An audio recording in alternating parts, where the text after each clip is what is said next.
Electric ಗಾಡಿಗಳ ಬಗ್ಗೆ ಜನ ಹಿಂಜರಿಯೋದೇ ಅದು ದಿಢೀರಂತ ಬೆಂಕಿ ಹೊತ್ಕೊಳ್ಳುತ್ತೆ ಅನ್ನೋ ಕಾರಣಕ್ಕೆ. ಆದರೆ ಎಲೆಕ್ಟ್ರಿಕ್ ಬೈಕ್ಗಳಲ್ಲಿ ನಿಜವಾಗ್ಲೂ ಬೆಂಕಿ ಹೊತ್ತಿಕೊಳ್ಳೋಕೆ ಕಾರಣ ಏನು? ಎಲ್ಲಾ ಗಾಡಿಗಳು ಹೀಗೆ ಆಗ್ತಾವಾ? ಇದರ ಬಗ್ಗೆ ನಮ್ಮ ಪ್ರತಿನಿಧಿ ರಾಹುಲ್ ಒಂದು ರಿಪೋರ್ಟ್ ನೀಡಿದ್ದಾರೆ, ನೋಡೋಣ ಬನ್ನಿ.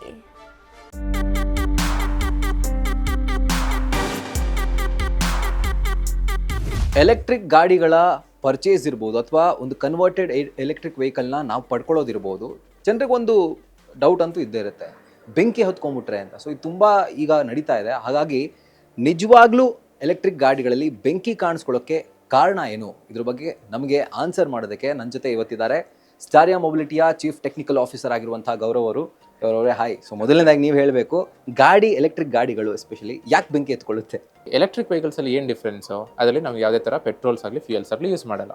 ಬಟ್ ಮತ್ತು ವೆಹಿಕಲ್ಸ್ಗಳನ್ನ ಮುಂದೆ ಹೋಗ್ಬೇಕಾದ್ರೆ ಅದಕ್ಕೆ ಬೇಕಾಗಿರುವಂಥ ಎನರ್ಜಿ ಎಲ್ಲಿಂದ ಬರುತ್ತೆ ಅಂದರೆ ಲಿಥಿಯಂ ಅಯಾನ್ ಸೆಲ್ಸಿಂದ ಬರುತ್ತೆ. ಸೊ ಲಿಥಿಯಂ ಬಂದು ಮೆಟಲ್ ಆಗಿರೋದು ಕೂಡ ಅದಕ್ಕೆ ನೀರು ತಾಗಿದ್ರೆ ಅದು ಬೆಂಕಿ ಎತ್ಕೊಳ್ಳೋ ಸಾಧ್ಯತೆಗಳಿರುತ್ತೆ.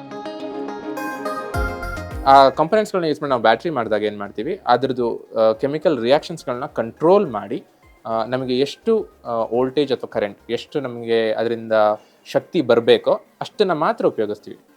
ಅದಕ್ಕಿಂತ ಜಾಸ್ತಿ ಆಚೆ ಬಂದಾಗ ಏನಾಗುತ್ತೆ, ಅದು ಅನ್ಕಂಟ್ರೋಲ್ಡ್ ರಿಯಾಕ್ಷನ್ಸ್ ಅಂತ ಕರಿತೀವಿ. ಬ್ಯಾಟ್ರೀಸಲ್ಲಿ ಕೂಡ ಅದೇ ಥರ, ನಮ್ಗೆ ಯಾವಾಗ ಕಂಟ್ರೋಲ್ ತಪ್ಪುತ್ತೋ ಆವಾಗ ಬ್ಯಾಟ್ರಿ ಅದ್ರದ್ದು ಶಾಖ ಜಾಸ್ತಿ ಆಗಿ ಅದೇನಾಗುತ್ತೆ, ಒಂದು ಬ್ಯಾಟ್ರಿಯಿಂದ ಇನ್ನೊಂದು ಬ್ಯಾಟ್ರಿಗೆ ಜಾಸ್ತಿ ಕರೆಂಟ್ನ ಹರಿವು ಕ್ರಿಯೇಟ್ ಆಗಿ ಅದು ಬೆಂಕಿ ಹತ್ಕೊಂಡು ಪಕ್ಕದಲ್ಲಿರುವಂಥ ಪ್ಲಾಸ್ಟಿಕ್ ಆಗಿರಲಿ, ಪೇಪರ್ ಆಗಿರಲಿ, ಮೆಟೀರಿಯಲ್ಸ್ಗಳಿಗೆ ಶಾಖ ತಡೆಯೋಕ್ಕಾಗ್ತಿಲ್ಲ, ಅದು ಬೆಂಕಿಯಾಗಿ ಪರಿವರ್ತನೆಗೊಳ್ಳುತ್ತೆ.